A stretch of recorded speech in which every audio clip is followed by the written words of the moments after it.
Hello, everyone, and welcome to another episode of the Expert to Authority show. My name is Simone Vincenzi, and I'm your host. This is the show for coaches, speakers, and trainers who want to grow their businesses while making an impact in the world. And this is a very special series of episodes that we are doing at the moment, uh, showcasing some of our clients and some in particular introducing you to some of the GTeX award winners in 2023. And today we have someone who is really special, a pillar of the GTeX community, which won also the GTeX Grit Award in 2023.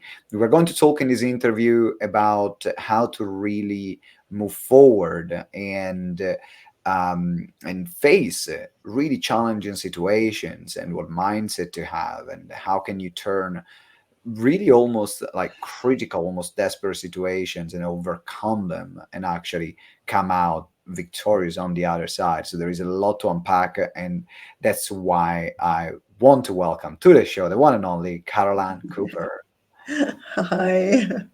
It's good. It's It's, good to see you. How are you feeling today? I'm feeling excited today. Actually, I've had a really lovely day. I found a mahjong group. Hmm. They play mahjong, and it's like, yes, I love mahjong. All right. So So, I actually got along there today. So yeah, I'm getting out and about now. all right, that's great because I mean we're gonna talk about that. We're gonna talk about that later. But like a few months ago, the you like we can say you was you were that close not be here anymore. Yeah. So this is the fact that you can be out and about, that you can like restart your business, launch your membership. That Mm, is for some people seeing how you were before could see this is a bit of a miracle. But we'll yeah. go there. So first of all, just introduce yourself and give some context in terms of who you are and what you do, and then we can go into the Go rest of from there. Yeah. Yeah. So I'm Carol Ann Cooper, and what I do is I support entrepreneurs in unlocking that writer within so that they can then write their story or their book or whatever it is that they're stuck with not getting written. I can help them to get it written. Um, and it's through my own journey of unlocking the writer within because writing was something I hated. I hated words. They were not my enemy. Sorry, they weren't my friend at all. I'm a mathematician. I love maths. And I've just been guided on this journey to um, to write. And even though I still question it, I answers keep coming, and it's just a case of something will open up, and things have opened up along the journey anyway.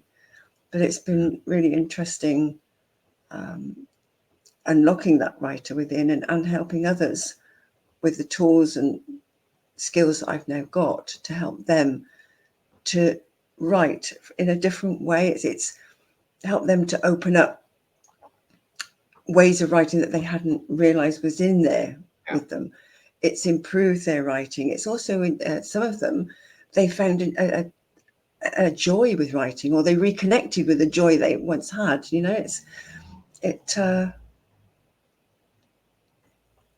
in that it oh, what's the wording? It's like there's an excitement, there's a joy There to is. see, and it connects with actually the teacher that I used to be. I used to be a maths teacher, and I've realised it is that it's more the education. It's when people actually succeed, and you get that glint in their eye, and you can see the joy, and it's like, oh yes. I So love it. I love it. I love it. mm, And in fact, there are so many people that, for thinking about business, is words. Is all expressing yourself with words. Is all expressing yourself with mm, written or spoken words. Now, I know that your like last year something um, really difficult happened for you. So let's create some context. What happened last year? oh, it just came to a head really. I mean, I've for quite a few years I've been um, compromising my body. I had over 20 years ago, I had an ovarian mass diagnosed, and I said I would deal with it holistically. Um, the consultant that I saw just stood over me and said, "It won't work." wrote to my doctor and said, what he'd found and what he suggested, and the fact that I said no to it because I was scared. And I'm afraid I was just furious. And it's like, okay, so I'll show you. So it was that rod in the back, I'll show you determination that took me to where I got to last year. Because although I have done a lot of holistic work on it through my training and other fields of complementary therapies that I've had, and a lot of it has focused on that mass, and I realized that it was the words that have been shoved down and emotions that have been shoved down all these years, and also sort of ancestral stuff as well. And I cleared a lot of that. I knew that once that was starting to flow, that this mass would go in some way, but I would not go and see a doctor. There was no way I went back to a doctor, never again. It's like, and but say last year it got to a point where this had grown so much, and I'd been sitting for probably about last 5 to 10 years, sitting and not being that active, and especially in lockdown, I slept a lot. I ate, I watched telly, and I did my bits of business, but of course you're at the laptop all the time. So it was like my abdomen just grew and this mass just grew, and I could barely walk, and my breathing as well. So I didn't get out much. I did no exercise. And then got to a point last year in August where I was really ill. I had sickness, diarrhea, and I was just totally dehydrated. And I had so much pain in my abdomen. And my daughter, I actually went to a reflexologist and thought, let me have some, a session. And she said to me when she'd finished, I can't charge you for this.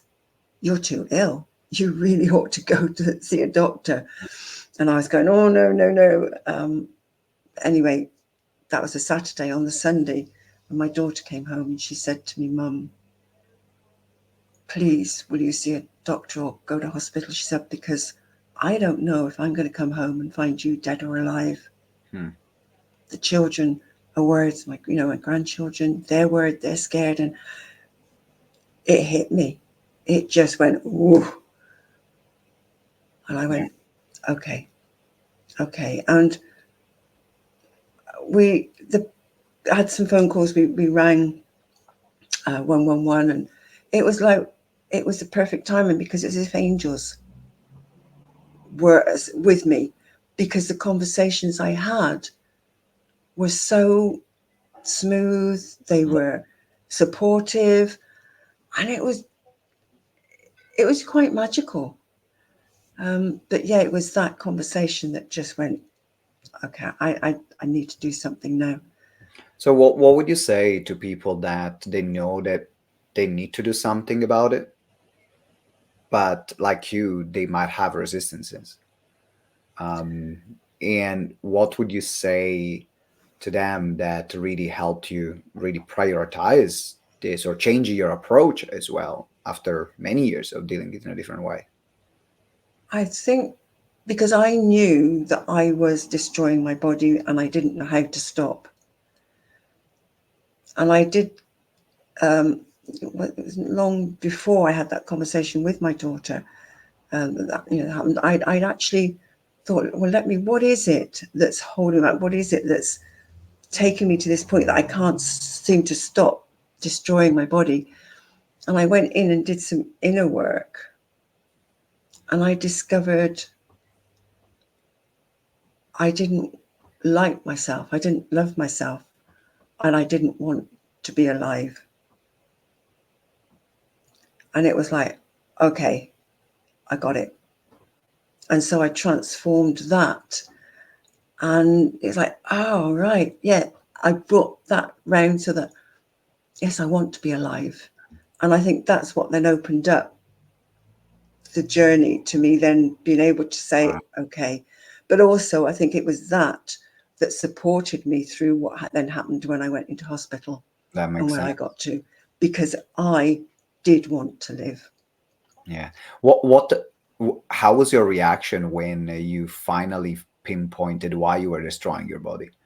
And there's the fact that it's not something easy to admit to yourself. It's like, hey, I don't love myself, I don't want to be alive, that's why I'm making these choices. And they're all subconscious behaviors that they're Yeah. just, Yeah. if someone meets you, I've been knowing you for 13 years almost, yeah, 13 years. Easily. Yeah. Yeah. And I would have not said once that you're not a loving person, that you would not love yourself. You always have attention for others. You always have attention also for yourself, and so on. So, Mm. what was that? How was that moment for you when you realized that this was the case? Um, I think for me it was I've got you. It was no longer hidden, and when we can discover things, when you can see it for what it is, then things can change. Sure. So for me, in the way I work, when I find it, it's like, okay, I got it. I was like, whoa, okay, gotcha. I understand it. But I had got to that point where I felt that nobody really cared. And I felt like here, I was just like a piece of furniture. Nobody really cared what I was doing or whether I was dead or alive. And that's where I got to. It's like nobody really cares whether I'm dead or alive. Mm. But of course, because that's the message I was giving out. I don't want to live. I don't love myself.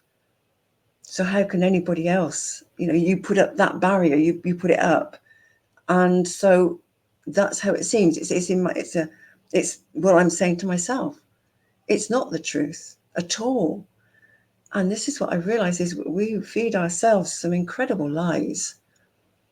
And when I did get that, it was like, okay,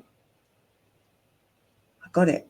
That's what's taking me to the edge. That's what's having me destroy my body. So in transforming that, even though things did get quite considerably worse, with the way I was, my body had like sepsis in it as well as this huge amount of fluid, not as well as the mass there.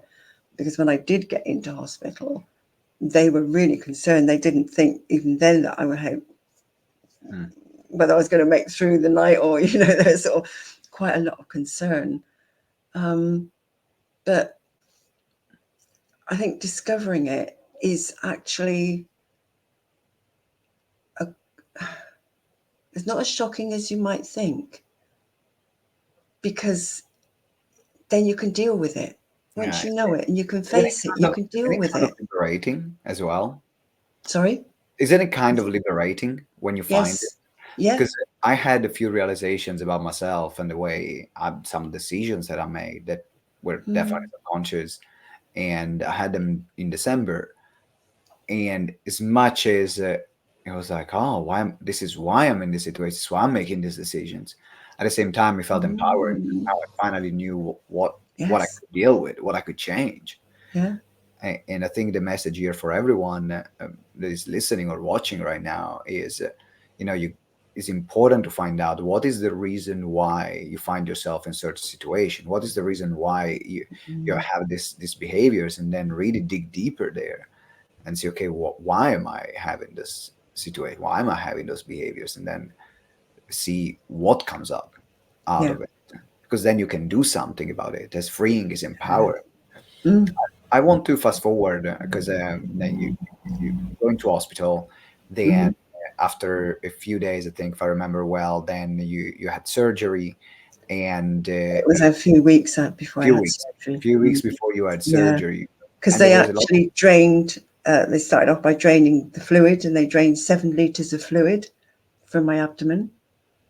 And then they started testing the mass because because they thought, oh, it's cancer. Yeah. Um, and they kept doing all these different tests, scans and all sorts of things. And they kept coming back, no, there's no cancer marker, no cancer marker. They couldn't find any cancer markers. And the test results kept taking time to come back. And it took about 4 or 5 weeks before I actually had surgery, because I got to a point where I said, look, if you can't find any cancer markers, maybe there's no cancer, Cancer mark. can you please just take it out? But when I went into A&E, went into hospital and into A&E, one of the first, it was the second nurse that I met, and I explained what had happened, and she said to me, she said, well, something must have worked holistically for you to still be here 20 years later. And I went, thank you. Yeah.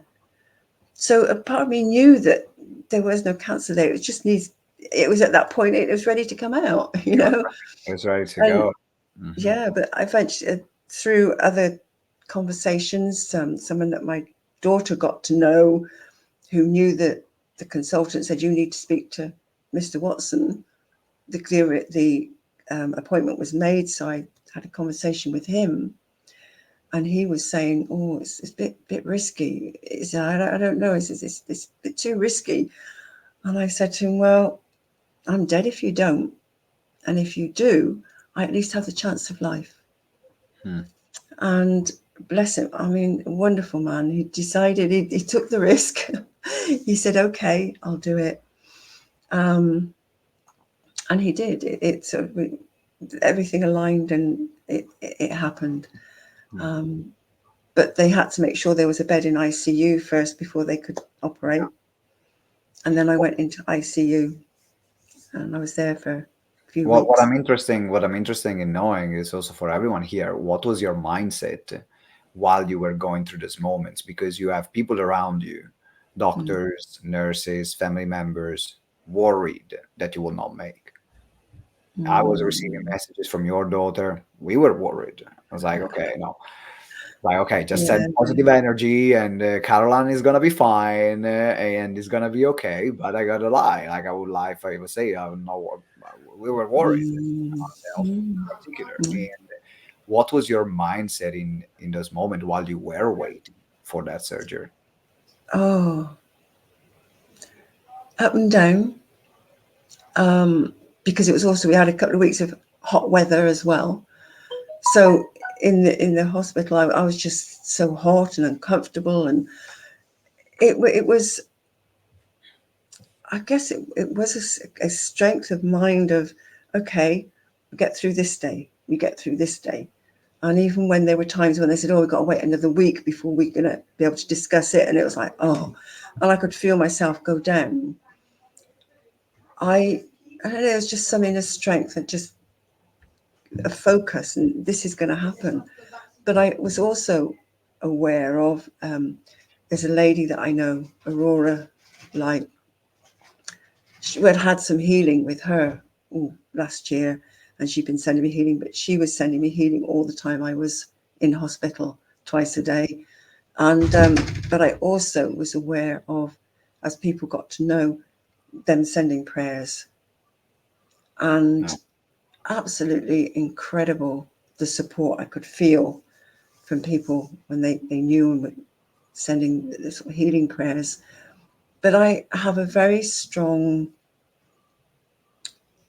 belief in the universe, God, and also in angels. And I was very, very aware of Archangel Metatron, who is the top angels, archangels, who was overseeing it all. And for me, when I had that presence of him, when I was having the drain fitted for the fluid to be drained, I just had that sense of him and all the angels. And I thought, okay. But when I was waiting for the tests to come back, the results, it was, as I say, it was up and down. And I just had to use my skills of going, okay, this is where I'm at. This is what I'm thinking. And then to reframe it and feel my energy come back up again. Because it's, you can get really down, and it's not fighting it. It's just going, okay, this is where I'm at. Yeah. And then somehow you can shift it. But I've also got activities that I can do, some brain gym, which is part of educational kinesiology that I'm trained in. So I would do some of that. But really just praying as well. Prayer is very strong, very powerful. So that's what would help shift my mindset, because my focus was on, actually, I was, this mass was coming out. there was no two ways about it. It was time. So I think it's having that attitude as well. I'm creator of my reality, and I decide, this is time. It happened. So it keep connecting with that. Now, my last question for you is, now we go after the surgery. The surgery is happening. You're there in ICU, very weak. Then you have to start the whole recovery process. Mm. Um, for people that, based on your own experience, for people that are going through recovery, because and also that, Mm. knowing you're very driven. There is the things that you still want, like with your business and the ideas that you had. I was surprised when I came to find you and you were thinking, oh, I was already, I'm here. I can barely walk, but I can think about all the membership that I can launch. I'm like, damn, Caroline. It's like, but that's how you are. That's quintessential you, right? So for people that are going through a recovery process, they might maybe feel frustrated because their body may be used to, or their mind used to act or behave in a certain way. They maybe had more energy, more mental clarity, and now they can do like a tenth of the things that they were able to do before during that time. How did you face that moment, and also what suggestion and advice would you have for other people going through a similar situation? Um, there's one thing that sort of nudged me to say, because that was something that really helped me, was when my daughter said that while I was in ICU, they just after the operation, um, they'd rung her a couple of times to say that I might not make it that night, and she just said, "Don't underestimate my mum." And every time I think about that, I just go, "Oh, thank you, Nicola." And that just helped me through the recovery. She had faith in me. She was visiting me, and and so I owe it to them to have that strength to keep going. But yeah, I mean, I literally had no strength in my body at all. And I just kept setting myself little goals. There was that determination that I'm going to be able to just turn myself over in the bed, not have to rely on somebody else coming to help me, you know, um, and then be able to get myself out of bed, be able to walk, be able to take myself to the toilet. It was little goals that I set myself, because they wanted to take the catheter out. And I'm going, hang on a second, I can't even get out of bed and go walk to the toilet. And you want to take the catheter out? No, I said, I'm not going to be caught short. So there's that little bit of determination. There's a little bit of feistiness in terms of, and dignity as well, holding on to my dignity. But I set the goals, and every time I reached a milestone, I celebrated. I was going, yes, yes, I've done it. I'm getting out of bed, or I can turn myself, or even being able to, instead of them hoisting me up the bed, because they would, if I, you tend to slip down. And so they would flatten the bed out, tip you up a bit, and then they pull you the sheet up. I got to the point where I was able to wriggle myself up.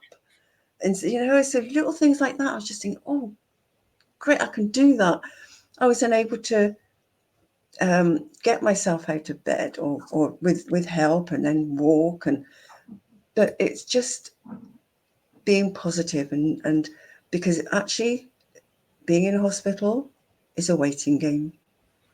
And there was a couple of ladies that were in the ward with me, and they were going, they were had a lot of negative self-talk, and I was just changing their talk around, saying, well, how about just twisting your words around and just making it a bit positive? I said, but it will happen. And what I found is it takes time, but it always happens. All of a sudden things happen, and but it is a waiting game, and it's a test of patience. But I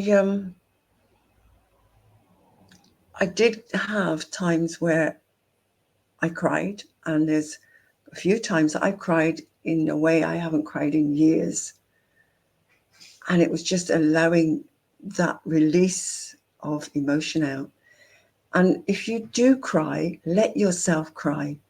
Because one of the nurses, she tried to stop me. She said, oh, no, don't cry, don't cry. And I just carried on crying. And afterwards I said to her, don't ever stop anyone from crying, because that's a release. that helps to clear things. And then once you stop crying, it's like, oh, everything shifts again. Yeah. So, in recovery, it takes time. There were times when I didn't think I was going to be out of hospital before Christmas, let alone see my birthday in January at home, because of what they were saying. It's going to take time. It's going to take time. And I'm thinking, I'm going to be home before Christmas. So you set yourself, again, it's that mindset. Let yourself, I went into that sink. All I could see was this corridor of months, weeks ahead, me still in hospital and going, oh God, and I just slumped. And then I thought, no, no, I'm getting out of here. I will be, and my body can heal itself. Yeah. And it is taking that responsibility. And there was one thing I thought through a company that I used to assist with. And when I was assisting, if you're on break, they would say, when on break, be on break. Because the temptation is to just carry on doing. Yeah. And it's like, no, be on break. And I suddenly remembered that. And I went, okay, when in hospital, be in hospital. Because I was, I don't take medication and I don't like having all this. And I thought, I'm fighting it. If you're fighting it, you won't recover because your body, there's that tension put in there. So Yeah. it didn't mean You can have great things, but then your body's just going to reject them because reject your it. mind doesn't Yeah, want. Hmm? that's right. So it's a case of sort of surrendering, but just being there. But I would always question, well, what is it you're now giving me and why and what's happening? And I would write it all down. Once I could start writing, I would start writing it down, but I would always question them and make sure I knew what was happening. Whereas I know a lot of people, they just go, Yeah. don't know what's happening and it just happens and then things happen to their body. It's like, no, I want to know. So it's taking an interest. It's being proactive in your healing. Yeah. And as I say, prayer again, and setting those goals. When as I say, it was actually a conversation that I had with my granddaughter when she came to visit, and it just went, oh, I could think about my business, couldn't I? I could start planning. And all of a sudden, it gave me something else to think about Mm-hmm. because it gave me a future to look into. My daughter said to me, well, I wasn't supposed to tell you this, Mum. She said, but Emma, which is my other daughter, my eldest daughter, is coming home for your birthday because she lives in Australia. And it was supposed to have been a surprise, and it was like, but all of a sudden you're like, no, thank you. I started planning because she was coming for my birthday. I had to get home. Yeah. And so it's having those things to look forward to. But yes, I started planning my business. I was going, oh yeah, I could do that and do that. And started realizing, and even when I ended up having an MRI, which was one thing I absolutely dreaded and thought I was going to get away with. But no, they said you need an MRI because I had some pressure sore, which they thought might have got so bad it had gone through to the bones. So they needed to check that. And I actually created a metaphor with that because I love playing around with metaphors. Because for me, I now call myself Carol Ann, and yes, Ann is my middle name, but I always was known as Carol up until I shifted from teaching to doing all this personal development work. And then it's like, that's Carol Ann, because it's like I found myself, but I realized it was Carol that made all those decisions. So I was having conversations with her and I realized it was a healing journey for her. And I stopped correcting the doctors and nurses when they went Carol. And I went, okay, all right, it's Carol that's here. But when I was in the MRI, I sort of thought, okay, so what was it that Carol was really scared of and that wouldn't go beyond doing with the business? And once I got in touch with that, which was to do with having the conversations and converting potential clients into clients, it's that step. I just didn't seem to be able to make it. I thought, okay, so while we were in the MRI, I got in there and I was holding her hand, I was with her and I was talking to her, and that's where my focus was, and saying to her, look, yes, you took me to this point of almost no return, but we have come back, and I said, I need your determination, your resilience, your fortitude in keep going with something, with the business, and take me to that edge and beyond now, so that we can get clients, we can get the money in. It's okay, because I now know how to have those conversations. I said, there's resources and skills I now have that you can tap into. So, and I just talked with her, and I shared the business model and said, look, my business is my business.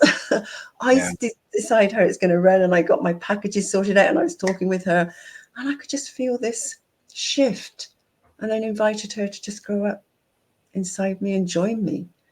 So it's like, okay, let's see where it's going. But this is having that, in order to recover, it's setting those goals, setting yourself something to move forward with. And when I left hospital, when that eventually did happen, and it was before Christmas, I set myself the goal of being able to walk, go outside, go up to the station, the tube station, because I live in London, up the stairs, on the train, get into the city. And so I sort of live on the outskirts of London. And one of the people that rang me to say about the home care that I was having when I got home, and I told him what my goal was, and he said, "Oh, that's a big goal." He said, "Most people who come out of hospital just want to be able to walk around where they live, in their home."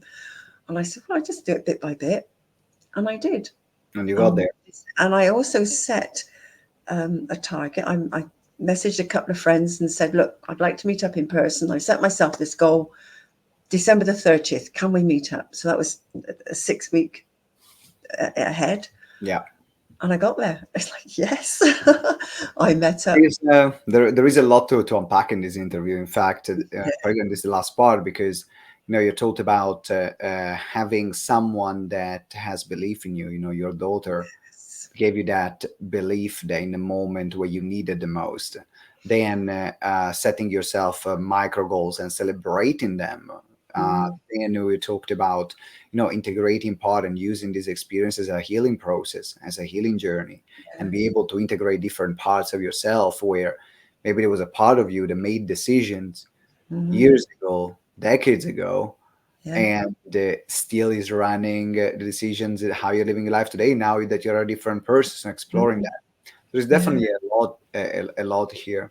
I want to ask you a final question before we wrap up, which is about you're a big pillar of GTeX, and you're one of the head ambassador. You've been part of the community for many years, and the question that I have for you is what was the role that GTeX played during this journey that you have? Because we talked about GTeX family, and we talked about care for people in the moments when they need it the most. And so what I would love you to share is like what support you have received from the community while you were going through this journey.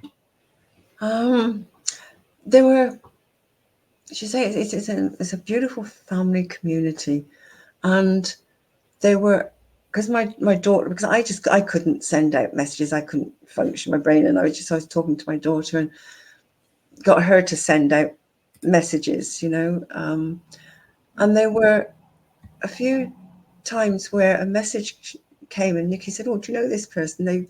But it was a GTeX member who'd heard and had just sent me a message, and it's like this little, I could feel there was that support there, but also there was other members of the community that I was in touch with. So like Fluffy, I had messaged her, and she was sending prayers. She was getting her prayer group to send prayers.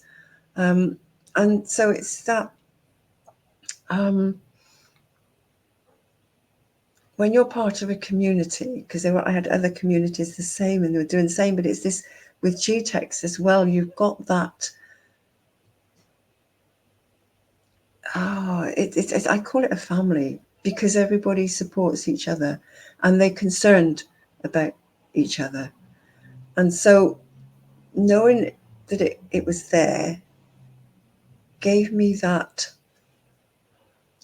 It's like that. I can't put words to it, but you know someone's got your back. Yeah. You know someone's there for you. You can feel the energy. I could feel the energy. Not everybody can perhaps feel it, but you get a sense of it in some way. So it was getting those messages. It was the because there's like Linda grandson, who's also a GTeX member and someone that I do a lot of work with, and she was there as well and messaging, and